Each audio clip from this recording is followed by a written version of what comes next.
তোমরা কি খাচ্ছ? স্যুপ স্যুপ খাচ্ছি। এটা কোন জায়গায় আসছো? হাংরি ম্যানস ফুড দোকানে। হাংরি ম্যানস ফুড দোকানে। স্যুপ কেমন হয়েছে? অনেক মজা, টেস্টি। ভালো হয়েছে না? জি, খুব ভালো হয়েছে। এই বাটি কত করে নেয়? 20 টাকা করে। 20 টাকা করে। অনেক সস্তা। কি থাকে এর মধ্যে? কি কি থাকে? চিকেন স্যুপ, ডিম, ডিম, চিকেন, ডিম স্যুপ।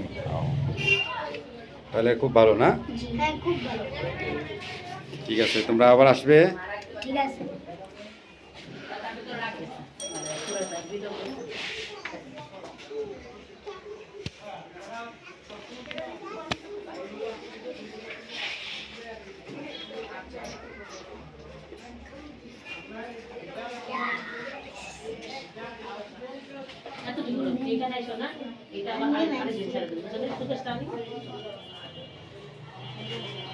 এই জায়গায় না